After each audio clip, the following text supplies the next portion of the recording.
Good morning student. Lecture number 3 बराबर આપણે પેશીઓની ચર્ચા કરી। એક પેશી આપણે પૂરી કરી હતી અધિચ્છદ પેશી। અધિચ્છદ પેશીમાં પણ એક ભાગ આપણે પૂરો કર્યો, સરળ અધિચ્છદ। હવે અધિચ્છદ પેશીના બે ભાગ હતા, સરળ અને સંયુક્ત। સરળની અંદર 5 પેટા પ્રકારો જોયા, લાદીસમ, ઘનાકાર, સ્તંભાકાર, પક્ષમલ અને કુટસ્ત્રુત। સંયુક્ત વિશે થોડી ચર્ચા કરી, થોડુંક આપણે આગળ વાત કરશું। હવે એક અધિચ્છદ પેશીનું રૂપાંતરિત સ્વરૂપ છે ગ્રંથિમય અધિચ્છદ। અધિચ્છદના મુખ્ય પ્રકાર તો બે જ દર્શાવવાના છે, સરળ અધિચ્છદ અને સંયુક્ત અધિચ્છદ। પણ અધિચ્છદ પેશીનું રૂપાંતરિત સ્વરૂપ છે ગ્રંથિમય અધિચ્છદ। તો એમની આજે આપણે ચર્ચા કરીએ। પ્રશ્ન પાડજો, ગ્રંથિમય અધિચ્છદ સમજાવો। ગ્રંથિમય અધિચ્છદ સમજાવો। રૂપાંતરિત સ્વરૂપ છે અધિચ્છદ પેશીના મુખ્ય તો કેટલા પ્રકારો છે? બે જ છે, સરળ અને સંયુક્ત। પણ ગ્રંથિમય અધિચ્છદ છે ને અધિચ્છદ પેશીનું રૂપાંતરિત સ્વરૂપ છે, એટલે યાદ રાખજો એમનું રૂપાંતરિત સ્વરૂપ છે એ કયું છે, બરાબર? ચલો, ગ્રંથિમય અધિચ્છદ એટલે શું? તો કે સ્ત્રાવી ક્રિયાઓ માટે સ્ત્રાવ થતો હોય, પછી એ સ્ત્રાવ શરીરની અંદર પણ થતો હોય અને શરીરની બહાર પણ થતો હોય, કોઈ પણ રીતે થતો હોય। તો કે સ્ત્રાવી ક્રિયા માટે અધિચ્છદ પેશીના રૂપાંતરિત સ્વરૂપને, બરોબર યાદ રાખજો, સ્ત્રાવી ક્રિયાઓ માટે અધિચ્છદ પેશીના રૂપાંતરિત સ્વરૂપને ગ્રંથિમય અધિચ્છદ કહે છે। ગ્રંથિમય અધિચ્છદ એટલે શું? અધિચ્છદીય પેશીના મુખ્ય તો કેટલા પ્રકારો છે? બે જ, સરળ અને સંયુક્ત, આ બે જ પ્રકારો છે। પણ કેટલીક સ્ત્રાવ થતી હોય એવી ક્રિયા માટે જો અધિચ્છદીય પેશી રૂપાંતરિત થતી હોય તો એમને શું કહેવાનું છે? ગ્રંથિમય અધિચ્છદ। ઓકે, ચલો, ગ્રંથિમય અધિચ્છદની રચના કેવી છે? તો કે ગ્રંથિમય અધિચ્છદ છે ને સ્તંભાકાર અને ઘનાકાર કોષોની છે। રચના કેવી છે? સ્તંભાકાર અને ઘનાકાર કોષોની। આપણે સ્તંભાકાર પેશી પણ જોઈ ગયા, ઘનાકાર પેશી પણ જોઈ ગયા।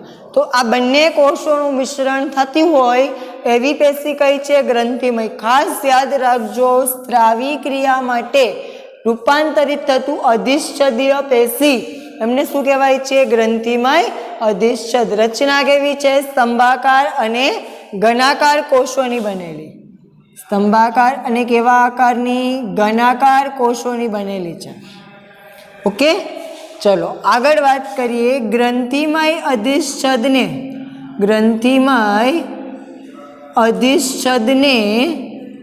બે પ્રકારે વર્ગીકૃત કરેલ છે। ગ્રંથિમય અધિચ્છદને બે પ્રકારે વર્ગીકૃત કરેલ છે। કઈ બે પ્રકારે? તો કે પહેલો પ્રકાર રચનાના આધારે વર્ગીકૃત કરી, બરાબર? એમની રચના કેવી છે એમના આધારે એમને વર્ગીકૃત કરી। અને બીજો પ્રકાર એમના સ્ત્રાવના આધારે વર્ગીકૃત કરી। સ્ત્રાવના આધારે વર્ગીકૃત કરેલ છે કે એટલે સ્ત્રાવ અંદરની બાજુએ થાય છે કે બહારની બાજુએ થાય છે। તો ગ્રંથિમય અધિચ્છદને બે પ્રકારે વર્ગીકૃત કરી, રચનાના આધારે અને સ્ત્રાવના આધારે। ચલો, રચનાના આધારે વર્ગીકૃત કરીને એના બે પ્રકાર છે।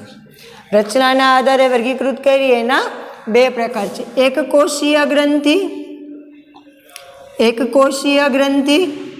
બરાબર? પહેલો પ્રકાર કયો દર્શાવવાનો? એકકોષીય ગ્રંથિ। અને બીજો બહુકોષીય ગ્રંથિ। રચનાના આધારે બે પ્રકારમાં વર્ગીકૃત થયું છે ગ્રંથિમય અધિચ્છદ, એકકોષીય ગ્રંથિ અને બહુકોષીય ગ્રંથિ। આવા બે પ્રકારે તો કે વર્ગીકરણ કરવામાં આવ્યું છે રચનાના આધારે। એકકોષીય ગ્રંથિમાં કેમ થયું? તો કે તેમાં દરેક કોષ છૂટાછવાયા ગોઠવાયેલા હોય। શું હોય? દરેક કોષ છૂટાછવાયા ગોઠવાયેલા હોય છે। ઘણા બધા, બે કરતાં વધારે કોષ છે એટલે જ ગ્રંથિ બની, પણ દરેક કોષ જોડાયેલો નથી। કેમ છે? છૂટાછવાય, એટલે આવું થયું। आ एक कोष, बीजो कोष, त्रीजो कोष, चौथो कोष। आ कोई एक ज आवरणनी अंदर जोड़ायेला होय पण पोते अंदरो अंदर जोड़ायेला छे नहीं, तो आमने शुं कहेवानुं? एक कोषीय ग्रंथि। आमने शुं कहेवानुं छे? एक कोषीय ग्रंथि। केम के दरेक कोष केवो छे? छूटा छवायेला गोठवायेला छे, એટલે એમને નામ આપીએ છીએ એક કોષીય ગ્રંથિ। આવું કેમાં જોવા મળે છે? તો કે અન્નમાર્ગની દિવાલના કોષોમાં। કેમાં છે? અન્નમાર્ગની દિવાલના કોષોમાં। ઉદાહરણ યાદ રાખજો, આવું કેમાં જોવા મળે છે? અન્નમાર્ગની દિવાલના કોષોમાં। બીજો એક મુદ્દો યાદ રાખવો હોય તો રાખી લેજો, અન્નમાર્ગની દિવાલમાં ગોબલેટ કોષો છે। કયા કોષો છે? ગોબલેટ કોષો। આ ગોબલેટ કોષો છે ને એક કોષીય ગ્રંથિ ધરાવે। ગોબલેટ કોષો શું ધરાવે? એક કોષીય ગ્રંથિ। એટલે કે ગોબલેટ કોષો છે એ તો કે જે ગ્રંથિ ધરાવે એમના કોષ કેવા ગોઠવાયેલા હશે?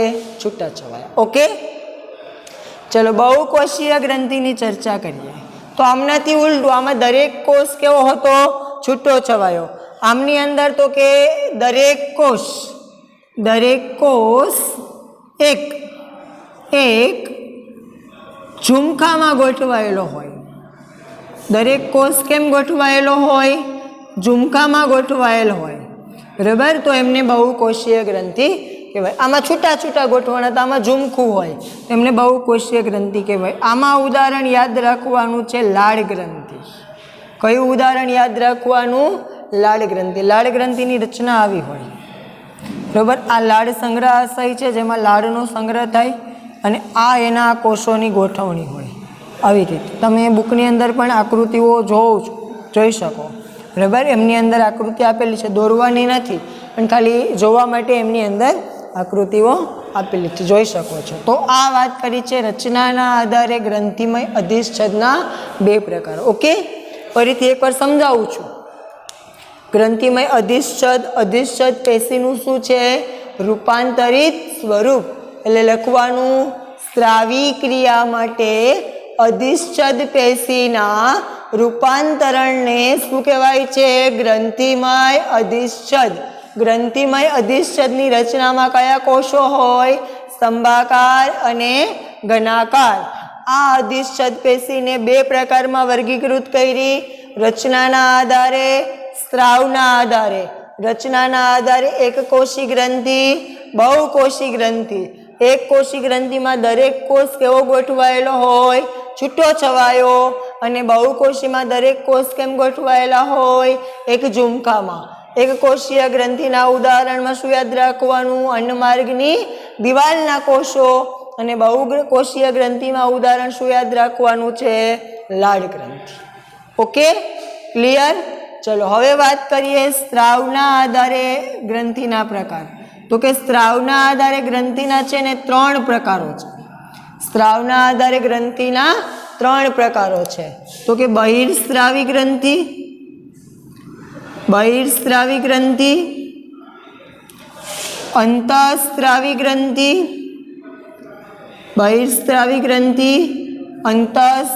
ગ્રંથિ અને ત્રીજી છે મિશ્ર ગ્રંથિ।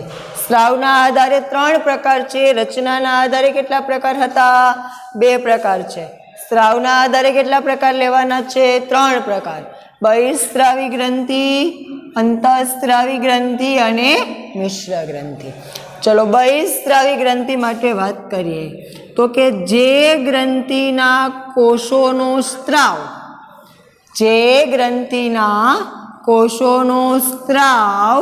શરીરની બહારની બાજુએ થતો હોય, તેવી ગ્રંથિને શું કહેવાય છે? બહિર્સ્ત્રાવી ગ્રંથિ। સ્ત્રાવના આધારે 3 પ્રકાર યાદ રાખવાના: બહિર્સ્ત્રાવી, અંતઃસ્ત્રાવી અને મિશ્ર ગ્રંથિ। હવે જે ગ્રંથિના કોષોનો સ્ત્રાવ શરીરની બહારની બાજુએ થતો હોય તો એમને બહિર્સ્ત્રાવી ગ્રંથિ કહેવાય। તો કે આવી ગ્રંથિ છે એ પોતાના કોષોમાંથી જે સ્ત્રાવ કરે એ ક્યાં કરે છે? શરીરની બહારની બાજુએ સ્ત્રાવ કરે છે। કઈ ગ્રંથિ છે? તો કે લાળ ગ્રંથિ, ઉદાહરણો યાદ રાખજો. લાળ ગ્રંથિ, પ્રસ્વેદ ગ્રંથિ, મીણ ગ્રંથિ. બરાબર, લાળ ગ્રંથિ છે, પ્રસ્વેદ ગ્રંથિ છે, મીણ ગ્રંથિ છે, અશ્રુ ગ્રંથિ છે. બરાબર, આંખની ગ્રંથિ એટલે કે અશ્રુ ગ્રંથિ. પછી એમનાથી આગળ વાત કરીએ સ્તન ગ્રંથિ. એમનાથી આગળ વાત કરીએ તો તેલી ગ્રંથિ.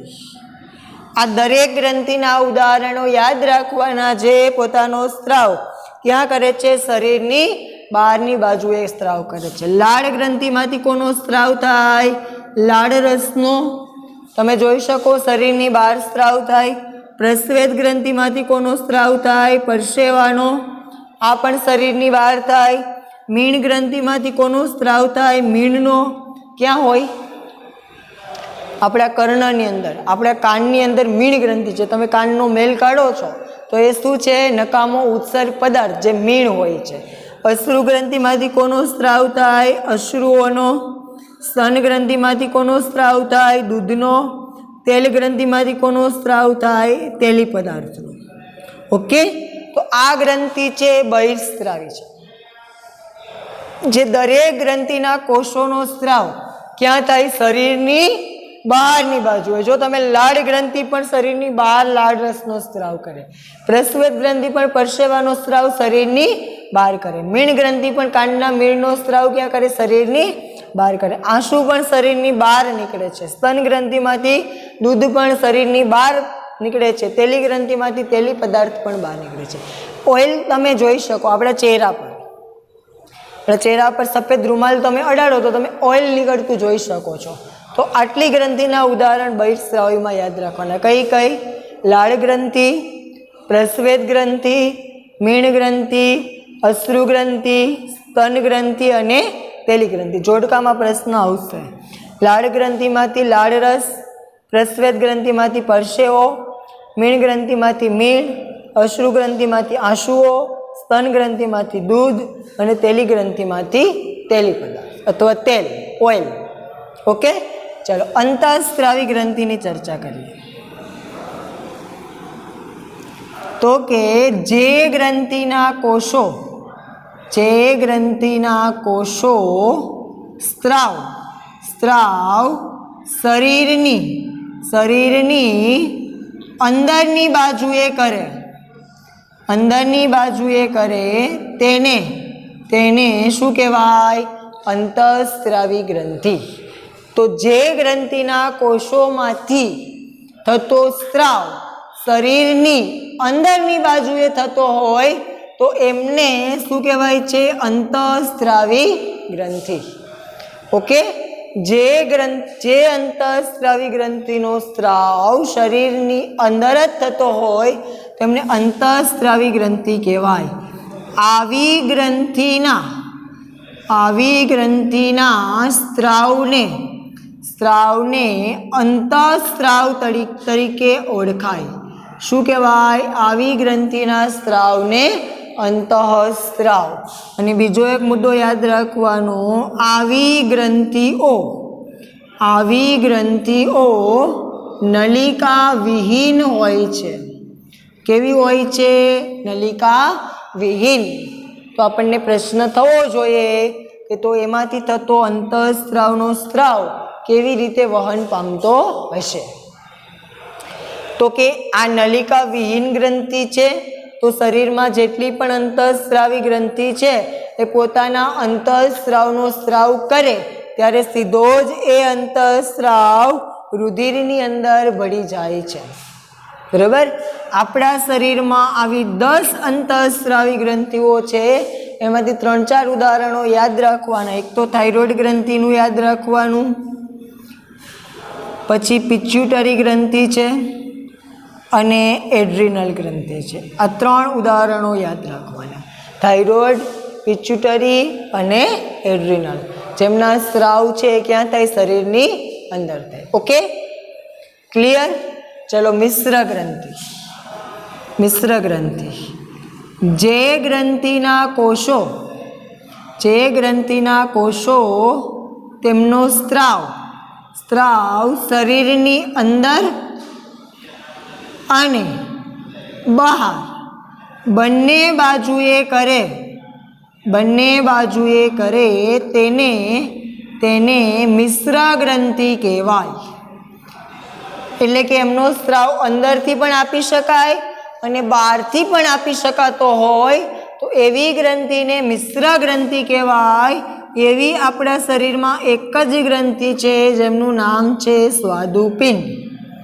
સ્વાદુપિંડમાંથી જે ઇન્સ્યુલિનનો સ્ત્રાવ થાય એ અંદરની બાજુએ થાય ને બહારથી એમનો સ્ત્રાવ કરી શકાય છે. એટલા માટે એને કઈ ગ્રંથિ કીધી? મિશ્ર ગ્રંથિ. એવું એક જ ઉદાહરણ યાદ રાખવાનું, સ્વાદુપિંડ. તો સ્વાદુપિંડ છે ને અંતઃસ્રાવી પણ કહેવાય, બહિઃસ્રાવી પણ કહેવાય. એટલે એમને શું નામ આપ્યું? મિશ્ર ગ્રંથિ. ઓકે, તો આ વાત કરી છે ગ્રંથિમય અધિચ્છદની. ફરીથી એકવાર સમજાવું. સ્ત્રાવી ક્રિયાઓ માટે અધિચ્છદ પેશીના રૂપાંતરણને શું કહેવાય? ગ્રંથિમય અધિચ્છદ. એમની રચના કયા કોષોની બનેલી હોય? સ્તંભાકાર અને ઘનાકાર કોષોની બનેલી હોય. ગ્રંથિમય અધિચ્છદને બે પ્રકારમાં વર્ગીકૃત કરી, રચનાના આધારે અને સ્ત્રાવના આધારે. રચનાના આધારે પહેલો પ્રકાર એકકોષીય ગ્રંથિ, બીજો પ્રકાર બહુકોષીય ગ્રંથિ. એકકોષીય ગ્રંથિમાં કોષો કેમ ગોઠવાયા? છૂટા છવાયા. બહુકોષીમાં કેમ ગોઠવાયા? એક ઝુમકામાં. એકકોષીના ઉદાહરણમાં અન્નમાર્ગની દિવાલમાં આવેલી ગ્રંથિ અને બહુકોષીમાં ઉદાહરણમાં લાળ ગ્રંથિ. ઓકે, સ્ત્રાવના આધારે ત્રણ પ્રકાર: બહિઃસ્રાવી, અંતઃસ્રાવી, મિશ્ર ગ્રંથિ. જેમનો સ્ત્રાવ શરીરની બહારની બાજુએ થતો હોય બહિઃસ્રાવી, જેમનો સ્ત્રાવ શરીરની અંદરની બાજુએ થતો હોય અંતઃસ્રાવી, અને જેમનો સ્ત્રાવ બંને બાજુએ થતો હોય મિશ્ર સ્રાવી. બહિઃસ્રાવીમાં ઉદાહરણ લાળ ગ્રંથિ, પ્રસ્વેદ ગ્રંથિ, મીણ ગ્રંથિ, અશ્રુ ગ્રંથિ, સ્તન ગ્રંથિ અને તેલી ગ્રંથિ. અંતઃસ્રાવીમાં થાઇરોઇડ, પિટ્યુટરી અને એડ્રિનલ, અને મિશ્ર ગ્રંથિમાં સ્વાદુપિંડ. તો આ વાત કરી છે ગ્રંથિમય અધિચ્છદની. ચલો, તો આજનો આ એક પ્રશ્ન પૂરો કર્યો, બરોબર, કે ગ્રંથિમય અધિચ્છદ સમજાવો. ઓકે, લખી નાખશો આ પ્રશ્ન. ચલો, હવે આપણે આગળ બીજા પ્રશ્નની વાત કરીએ. એટલે અધિચ્છદ પેશીનો બીજો પેટા પ્રકાર બાકી હતો, સંયુક્ત અધિચ્છદ. આ બધો પ્રકાર વાત કરી સરળ અધિચ્છદનો. અધિચ્છદ પેશીના બે પ્રકાર પડ્યા હતા, સરળ અને સંયુક્ત. પછી સરળમાં આપણે વાત કરી 5 પેટા પ્રકારોની: લાદીસમ, ઘનાકાર, સ્તંભાકાર, પક્ષમલ અને કુટસ્ત્રુત. સરળ અધિચ્છદનું એક રૂપાંતરિત સ્વરૂપ એટલે વાત કરી ગ્રંથિમય અધિચ્છદ. હવે અધિચ્છદ પેશીના બીજા પ્રકારની ચર્ચા કરીએ, જેમનું નામ શું છે? સંયુક્ત અધિચ્છદ. ઓકે, ચલો સંયુક્ત અધિચ્છદની ચર્ચા કરીએ. સંયુક્ત અધિચ્છદ. પ્રશ્ન લખજો, નાનો એવો પ્રશ્ન છે, ટૂંકનોંધ લખો.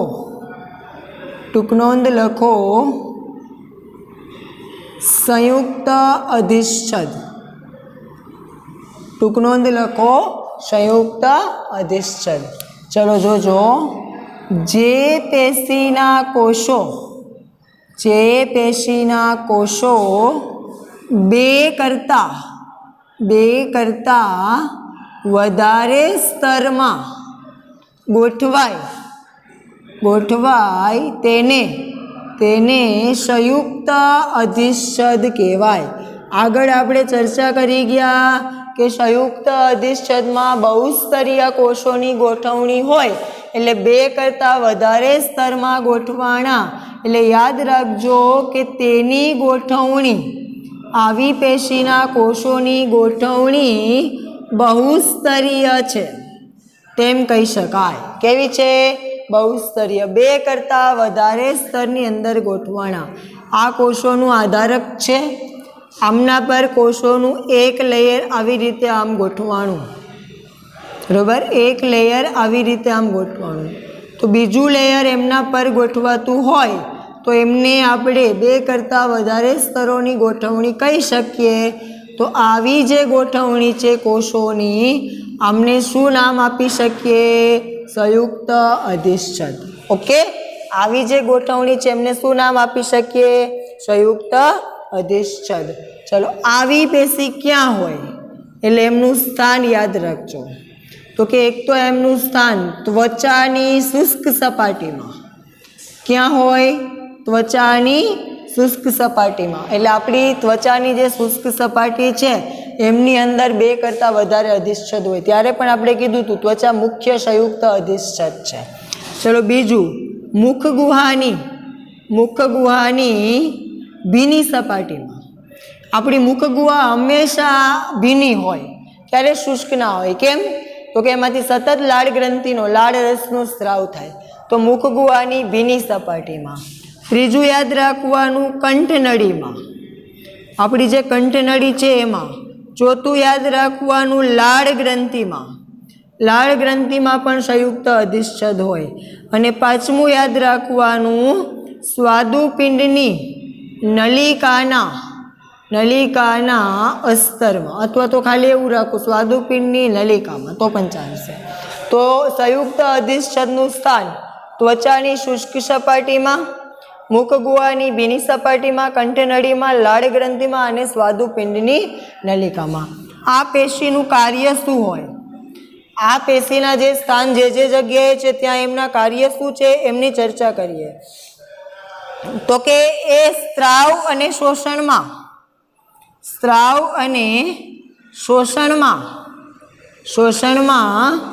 મર્યાદિત કાર્ય કરે. પરંતુ તે સ્ત્રાવ ને શોષણમાં મર્યાદિત કાર્ય કરે. નહીંતર અધિચ્છદ પેશીનું મુખ્ય કામ શું છે? સ્ત્રાવ અને શોષણ. પણ સરળ અધિચ્છદની બધી પેશી સ્ત્રાવ અને શોષણ કરે. સંયુક્ત અધિચ્છદની પેશી સ્ત્રાવ ને શોષણ કરે, પણ એ કેવું કરે? મર્યાદિત, બહુ ઓછું કરે. પરંતુ એ રાસાયણિક તાણ અને યાંત્રિક મજબૂતાઈ સામે અથવા તો યાંત્રિક તાણ સામે, રાસાયણિક તાણ અને યાંત્રિક તાણ સામે શરીરને રક્ષણ આપે છે. એમનું કામ સ્ત્રાવને શોષણ તો છે જ. કેમ છે? તો કે અધિચ્છદનો મુખ્ય ગુણધર્મ શું છે? સ્ત્રાવ અને શોષણ. આ અધિચ્છદનો જ પ્રકાર છે. એટલે સ્ત્રાવને શોષણ તો કરે છે, પરંતુ એમનું સ્ત્રાવને શોષણ કેવું છે? મર્યાદિત, ઓછું છે. અમુક મર્યાદા સુધી જ એ સ્ત્રાવ અને શોષણ કરી શકે. બરાબર? સરળમાં કોઈ મર્યાદા નથી, એ ગમે ત્યાં સુધી સ્ત્રાવ અને શોષણ કરી શકે. આમનું સ્ત્રાવ અને શોષણ મર્યાદિત છે. પરંતુ શરીરમાં થતી રાસાયણિક અને યાંત્રિક પ્રક્રિયાઓમાં જ્યારે તાણ ઉદ્ભવે, એટલે કે એમનો જથ્થો ખૂટતો હોય અને આપણે શારીરિક રીતે અશક્ત થતા હોઈએ, રાસાયણિક પ્રક્રિયામાં તાણ થતી હોય, ત્યારે આ ગ્રંથિના કોષોનો જે સ્ત્રાવ છે એ શરીરને શું આપે છે? રક્ષણ આપે. ઓકે, તો આ વાત કરી છે સંયુક્ત અધિચ્છદની. ફરીથી એકવાર સમજાવું. જે પેશીના કોષો 2 કરતાં વધારે સ્તરમાં ગોઠવાય એવી પેશીની ગોઠવણી બહુસ્તરીય હોય અને એમને શું કહેવાય? સંયુક્ત અધિચ્છદ. સંયુક્ત અધિચ્છદના સ્થાન ક્યાં હોય? ત્વચાની શુષ્ક સપાટી પર, મુખગુહાની ભીની સપાટી પર, કંઠનળીમાં, લાળ ગ્રંથિમાં, સ્વાદુપિંડ નલિકામાં. કાર્ય શું કરે? તો કે સ્ત્રાવ અને શોષણમાં મર્યાદિત કાર્ય કરે, પરંતુ રાસાયણિક તાણ અને યાંત્રિક તાણ સામે શરીરને રક્ષણ આપે. ઓકે, ચલો આપણે અધિચ્છદ પેશી પૂરી કરી. અધિચ્છદ પેશીમાં આપણે શું ભણ્યા? તો કે અધિચ્છદના મુખ્ય 2 પ્રકાર ભણ્યા, સરળ, સંયુક્ત. સરળમાં પાછા 5 પ્રકાર ભણ્યા, લાદીસમ, ઘનાકાર, સ્તંભાકાર, પક્ષમલ અને કુટસ્ત્રુત. પછી સરળનું એક રૂપાંતરિત સ્વરૂપ ભણ્યા. રૂપાંતરિત સ્વરૂપ હમણાં જ ચર્ચા કરી. કયું? ગ્રંથિમય અધિચ્છદ. અને બીજો પ્રકાર કયો જોયો? સંયુક્ત અધિચ્છદ. ઓકે, તો અધિચ્છદ પેશી આપણે પૂરી કરી. એટલે મુખ્ય જે 4 પેશીઓ છે, અધિચ્છદ પેશી, સંયોજક પેશી, સ્નાયુ પેશી અને ચેતાપેશી, એમાંથી એક પેશી આપણે અહીંયા પૂરી કરી, જેમનું નામ છે અધિચ્છદ પેશી. હજી અધિચ્છદ પેશીના પ્રકારો પૂરા થયા, પેશી પૂરી નથી થઈ. છેલ્લો પ્રશ્ન અધિચ્છદ પેશીમાં કે અધિચ્છદ પેશીના કોષોની અધિચ્છદ પેશીના કોષોની ગોઠવણી સમજાવો. અધિચ્છદ પેશીના કોષોની ગોઠવણી સમજાવો. આ પેશીના કોષ કેમ ગોઠવાય છે એમની ચર્ચા કરવાની છે. ઓકે, તો ચર્ચા કરીએ અધિચ્છદ પેશીના કોષોની ગોઠવણી. ચલો, અધિચ્છદ પેશીના કોષોની ગોઠવણી માટે જોજો. અધિચ્છદ પેશીના પછી કોઈ પણ પેટા પ્રકાર હોય, જે પણ પ્રકાર હોય, લાદીસમ, ઘનાકાર, ગ્રંથિમય, સંયુક્ત, કોઈ પણ પ્રકાર, અધિચ્છદ પેશીના કોષો આંતરકોષીય દ્રવ્ય વડે જોડાય છે. આંતરકોષીય દ્રવ્ય વડે જોડાય છે. આંતરકોષીય દ્રવ્ય એટલે શું? તો કે બે કોષોના અવકાશમાંથી સ્ત્રાવ થતો પદાર્થ, જેમને શું નામ અપાય? આંતરકોષીય દ્રવ્ય. આ બે કોષો વચ્ચેનો અવકાશ છે. આ અવકાશમાંથી જે પદાર્થનો સ્ત્રાવ થાય એમને શું કહેવાય? આંતરકોષીય પદાર્થ અથવા તો આંતરકોષીય દ્રવ્ય. તો અધિચ્છદ પેશીના દરેક કોષ આંતરકોષીય દ્રવ્ય વડે જોડાયેલા છે. એક જ આંતરકોષીય દ્રવ્ય વડે જોડાયેલા હોય એટલા માટે બીજો મુદ્દો યાદ રાખવાનો કે અધિચ્છદ પેશીના કોષો રચનાત્મક અને ક્રિયાત્મક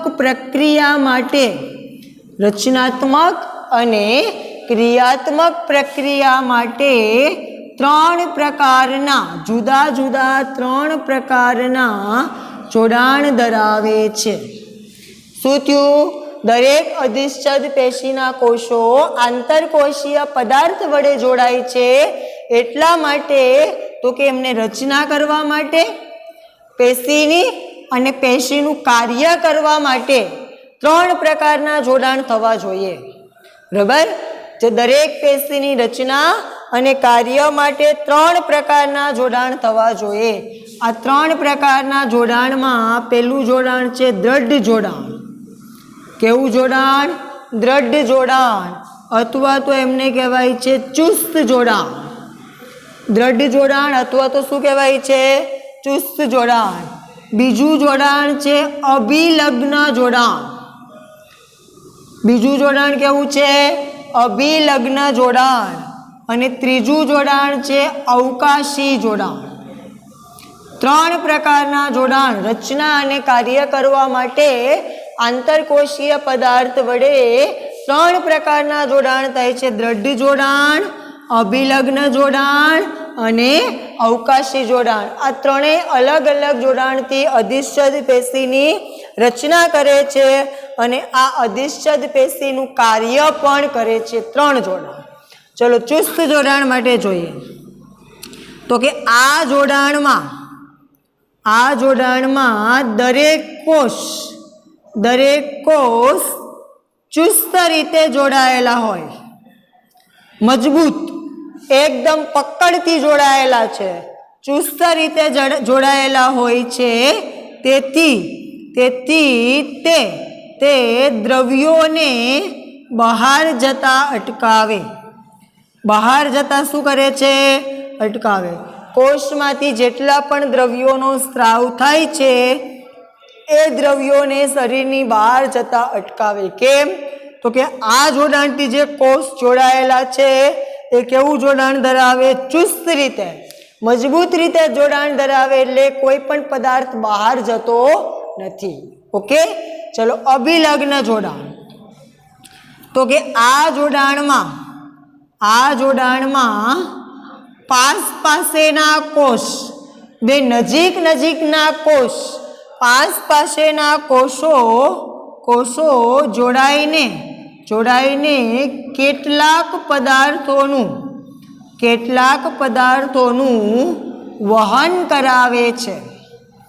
આમાં કોઈ પણ પ્રકારના દ્રવ્યોનું વહન થતું નથી, અટકી જાય છે. આ દ્રવ્યો બહાર જતા અટકે છે. કારણ શું છે? કોષોનું ચુસ્ત જોડાણ. કોષોનું કેવું જોડાણ? ચુસ્ત જોડાણ. એકદમ મજબૂત, એકદમ ગાઢ રીતે જોડાયેલા છે દરેક કોષ, એટલે કોઈ પણ પદાર્થ બહાર જઈ શકતો નથી. આમાં શું થાય છે, નજીક નજીકના પાસેના બે કોષો જોડાય છે અને કેટલાક જરૂરી પદાર્થનું શું કરાવે છે, વહન કરાવે. ઓકે, કોઈ પણ પેશી હોય, પેશીનો પ્રકાર અધિચ્છદ પેશીના કોઈ પણ પ્રકારમાં આવા જોડાણ જોવા મળે. ચલો અવકાશી જોડાણ, તો કે અવકાશી જોડાણમાં બે કોષોનો જે અવકાશ હોય છે એ અવકાશની અંદર જોડાય છે. એટલે યાદ રાખજો કે આ જોડાણમાં બે કોષો વચ્ચે અવકાશ આવેલો હોય છે.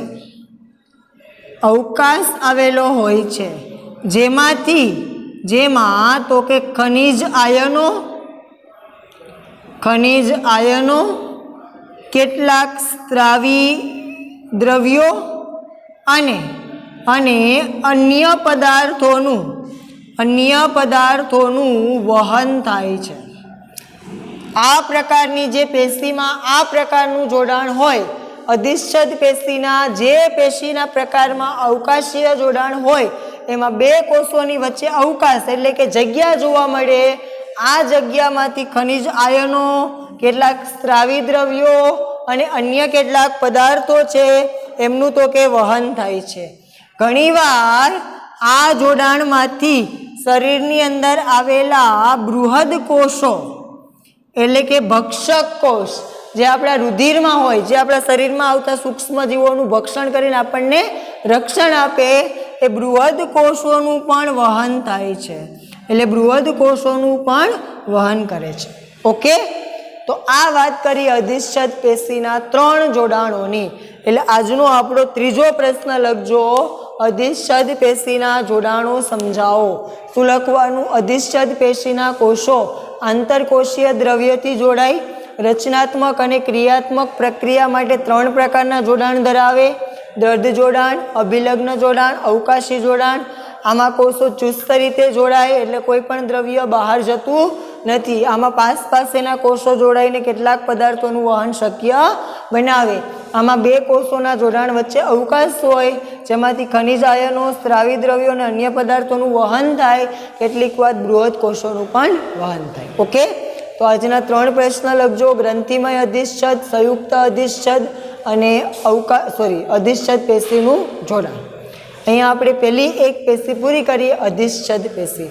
આવતા લેક્ચરની અંદર આપણે સંયોજક પેશીની ચર્ચા કરશું. ઓકે, આટલું પાઠ્યપુસ્તકમાંથી જોઈ જાજો, વાંચી જાજો અને વ્યવસ્થિત રીતે સેટ નોટની અંદર ઉતારી લેજો. આગળની ચર્ચા આપણે આવતા લેક્ચરની અંદર ફરીથી કરશું. ઓકે.